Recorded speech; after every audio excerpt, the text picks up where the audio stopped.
Isang mapagpalang umaga sa inyo mga kapatid. What's up? Ketchup sa inyo lahat mga kapako small YouTuber, mga kapako vlogger. Sa hapong ito, kung napapansin nyo po itong daanan na to, iyan po ay papunta doon sa dati naming lugar. So ngayon, intro muna tayo mga kapatid.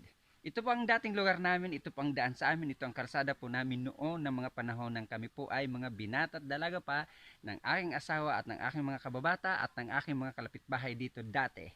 So ngayon mga kapatid, tara, let's go!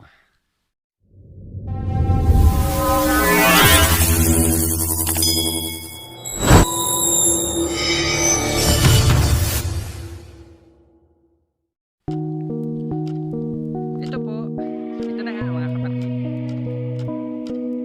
Naglalakad po ako kung saan po yung lugar namin papunta dati. Ito po ang kalsada sa amin, nakikita nyo po. Mga boulder po siya, yung mga batong biyak-biyak. Ito pang kalsada sa amin ng mga panahon nang kami ay mga bata pa sa lugar. Pupunta po tayo mga kapatid ngayon, ipakikita ko po sa inyo ang aming dating lugar kung saan po ang mga bahay dati nakatirik. Kasi yung nandoon po sa baba mga kapatid, yun po ay relocation na po. Ito ang daan po papunta doon sa lugar namin dati. Yan, nakikita nyo po mga kapatid. Yan. Diba nabanggit ko po sa inyo mga kapatid, mga kapatid small YouTuber, na ang lugar po namin dati ay nasa kabundukan. Ito na nga po yun mga kapatid. Mamaya-maya mga kapatid po, ipakikita ko po sa inyo kung saan dati nakatirik ang aming bahay. Yung bahay ko po mga kapatid ha. So ngayon mga kapatid, tatawid na po tayo ng ilog. Bago po makarating doon sa sentro, yung dating lugar po namin, tatawid muna po tayo ng ilog. Ayan po nakikita nyo yung ilog. Yan. Ilog po mga kapatid. Yan. Bago po tayo makatawid doon, yun po tayo dadaan. Tataas pa po tayo dyan sa kaunting bundok na yan bago tayo makarating sa pinakasentro ng lugar namin dati, nang hindi pa kami nalalandslide at nang hindi pa kami nare-relocate po yun. At mga kapatid nga pala, gusto ko ipakita sa inyo kung ano yung ginagawang walis tambo at kung anong klase po yung walis tambo bago siya gawin at kung saan siya nanggaling mga kapatid. So ito nga po pala mga kapatid, ito po ang walis tambo. Ayan po, ito po ang walis tambo, inaani po ito mga kapatid. At iyan po ang mga puno niya na akala nyo po mga damo lang yan. Ayan. Akala nyo po mga damo lang yan. Ayan, paikot. Ato, paikot. At saka yun pa po mga kapatid. Mga walis tambo po yan mga kapatid. Yan po yung ginagawang walis tambo na ginagamit natin or ng iba dyan sa Maynila or kahit nang nasa ibang bansa. Ayan po, ito po, dito nang gagaling ang walis tambo. Ayan po ang puno niya, ayan. Diba kung papansinin nyo po, damo lang siya. Ayan po yun mga kapatid. So guys, nandito na po tayo sa dating lugar namin. Sa dating lugar namin, kung saan po kami nagdalagat pinata, at kung saan po ako nakapangasawa, kung saan din ako kinasal, at kung saan po nakatirik dati dito yung aming chapel. Mga kapatid dati, itong lugar na to, ayan, itong lugar na to dati dito, may nakatirik na bahay dyan. Tsaka doon, siguro mga anim na bahay po ang nandito dati sa lugar na to. Tapos, dyan naman po sa baba na yan, dyan banda po, may 3 bahay din po dyan dati. At ang bahay ko po noon, nang pagkatapos po namin kasal ng aking misis, gumawa na rin po kami noon ng malit na bahay. Dyan po banda, kasi nandyan po yung chapel, dyan din po ako inasal sa lugar na yan. Kasi yung pari po noon dito, every month po, napunta po sa mga barangay, sa mga sityo, para po gumawa ng misa sa mga sityo or barangay. Yan po noon dati ang bahay ko. Siguro kung ako nagkakamali, dyan may bandang niyog na yan po. Ito ng pili, ayan pili po nakita natin. Susunod po, nandyan ang bahay ko. Bahay din po ng biyanan ko susunod at chapel, kasi katabi po namin dati yung chapel. May bahay pa po dyan noon na mga 3 pa nga po, 3 bahay pa po dyan. Tapos sayawan na noon dyan. Tapos bahay po rin po doon na mga apat na rin po. Susunod, pakatapos may susunod po mga bahay, tatawid na naman po ng ilog. Ito po mga kapatid, ang pinakasentro namin noon sa lugar namin. Itong lugar na po ito noon ay Burabod. Kaya po tinawag na Burabod dahil sagana po kami sa tubig. Kaya tinawag na Burabod kasi po ang tubig, sa tawag po sa amin dito sa Bicol, yung bukal na tinatawag po ay Burabod. Yan po ha, kaunting trivia lang po mga kapatid. Dito lang po yan sa amin sa lugar namin. Ang tawag po ng bukal ay Burabod. Dito po kasi Burabod po kami ng tubig. Yan naman po sa baba na yan mga kapatid. Yan sa babang yan. Yan po. Ilog po yan. Kadugtong po ng ilog ng doon na ipinakita ko na una. Ito pong kadugtong. Galing po yan doon sa kabundukan na ilog na po yan. Umaagos po dito pababa. Kaya po kami naalis dito sa lugar na to mga kapatid. Dahil nag-landslide po dito noon ng 1991. Gumuho po ang mga bundok na yan mga kapatid. Gumuho po to. Tapos sa kabila po yan, kung napapansin nyo po yung kabilang yan, bundok pa rin po yan. Kumbaga po napagigitnaan kami ng bundok. Itong lugar na po to napagigitnaan ng bundok. Kaya po bawat part po nito ay gumuho. Kami lang po yun nandito sa gitnang to. Inabot po kami ng mga guho ng bundok. Kaya ginawa po ng aming buting mayor nga po dito si Mayor Dai. Rinelocate po kami doon sa baba.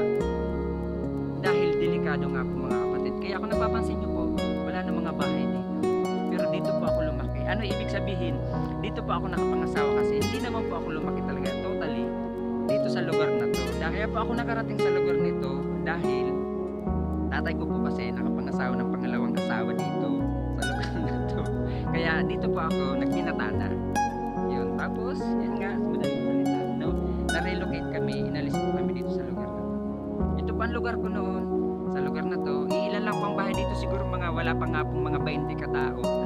20 bahay ang nandito sa lugar na to. Yan, mga kapatid. Diba? Nang ibinanggit ko po sa inyo mga kapatid, ang bahay po namin ay napagigitnaan ng bundok at kabundukan, mga niyugan, mga kahoy, mga damuhan, mga abaka, mga pili. Ayan po mga kapatid, nakikita nyo po, maraming pili. Ayan, mga pili, mga puno po yan ang pili mga kapatid ha. Kasi ang pili po sa amin dito ay kung saan lang tumutubo. Kasi hindi po tinatanim yan. Kung saan lang siyang tumutubo. Ganun po mga kapatid. Tapos dati pa po pala mga kapatid, bago po, ito po yung sayawan namin noon mga kapatid. Yan, sayawan po yan noon na ginawa namin noon ng mga kabataan, mga dalagat binata. Yan po ang sayawan noon. Yan, yan. Ginawan lang po ng bakod, tapos nilagyan ng mga kawayan, tapos sayawan na. Diyan po noon sa lugar na yan may pinatay. Noong mga panahon noon, nagkagulo sa sayawan, tapos hindi nagkaunawaan. Yan, may namatay po dyan noon ng mga panahon. Pinsang po mga kapatid. Sa sayawan na yan mismo. Yan banda doon sa may niyog na yun na mababa. Kikita nyo po yun dyan sa may niyog na yan na mababang yan. Yan, ayan, niyog mababang yan. Diyan po nakatirik noon ang sayawan. Yan din po namatay ang aking pinsan. Pinakita ko lang po sa inyo ang aming lugar. Kasi naikukwento ko lang po ito sa inyo mga kapatid na aming lugar kung saan po talaga kami nagbinat at nagdalaga at kung saan din po ako nakapangasawa. Dayo rin po ako rito mga kapatid ha. Sa lugar na to dayo rin po ako. Hindi po ako talaga taga rito. Tapos yan, paakyat doon. Bundok pa yan. Papunta pa lalong bundok yan. As in sa kabundukan. Kaya kung may naririnig po kayo huni ng ibon, kaya po mayroon nun ng huni ng ibon kasi ako nandito na po kami sa bundok. Kaya pag pupunta po kami ng bayan, kailangan po umalis kami rito ng mga maaga pa, ng mga alas 3 na madaling araw, alas 4, para po pumunta ng bayan. Kasi lalakarin po namin magmula rito hanggang bayan mga 2 oras bago po kami makarating ng bayan. Ganun po mga kapatid, ang buhay namin dito noon ng mga taga lugar na to, taga Sitio Burabod, kasi ito po ay sitio mga kapatid. Sitio Burabod po ang tawag dito sa amin noon ng mga panahon na nandito po kami. Kaya nakita nyo, yan, putik. Ganito ang buhay po namin mga kapatid, walang arte-arte. Noon po na nandito kami. bago ka makarating ng bayan, talagang hulas ka na. Talagang amoy araw ka na po mga kapatid na mga time na yun. Ganun pa po. Kaya, pero masaya po kami noon mga kapatid. Di ba? Gusto ko rin po sa inyo mga kapatid ipakita ang puno ng abaka. Kumbaga kapatid ng saging. Ito po ang abaka mga kapatid. Abaka po yan. Ayan, abaka. Abaka po yan. Magkaiba po ang puno ng abaka sa puno ng saging. Kasi po ang puno ng abaka ay ginagawa pong pisi or hinihibla. Ganun po. Ang saging naman po ay hindi hinihibla. Ang bunga ng saging ay kinakain. Ang bunga po nitong abaka ay hindi po kinakain. Ganun po mga kapatid. Nakita po, ayan po marami pong abaka. Ayan. Abaka po yan mga kapatid. Ito abaka rin po yan. Itinatanim. Ganun po. Kasi ang saging magkaiba po sa abaka. Pero magkapatid po sila, magkamukha sila ng saging at saka abaka. Yun po mga kapatid. Kaya pag pupunta po kami ng Sayawan noon, maglalakad ka pa ng bonggang-bongga. So, ngayon mga kapatid, pauwi na po ako. So ngayon mga kapatid, tara samahan nyo naman kami, pauwi naman kami, pababa uli sa lugar namin na bago. At ipakikita ko naman po sa inyo ang lugar namin na bago.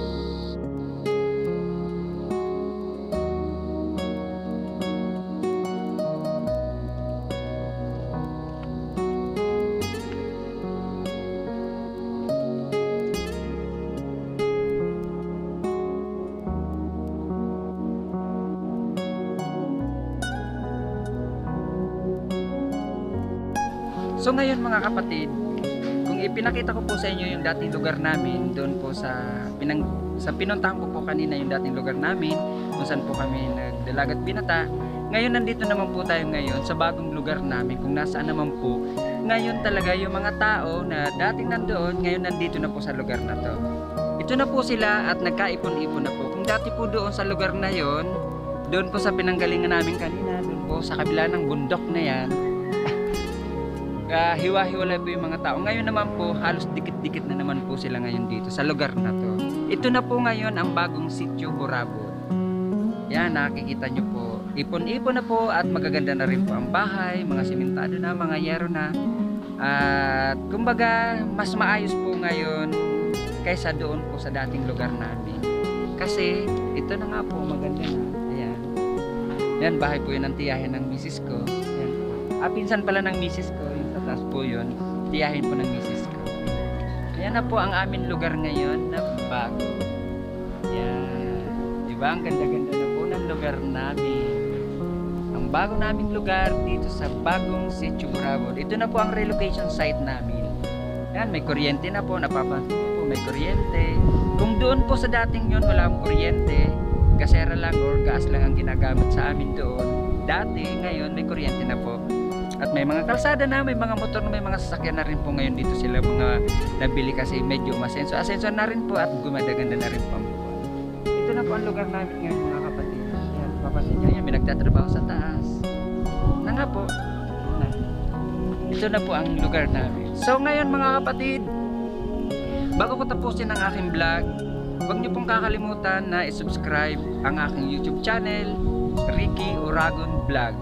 Paki-like, paki-share at paki-pindot na rin po ang notification bell para updated po kayo sa aking mga susunod na gagawing videos.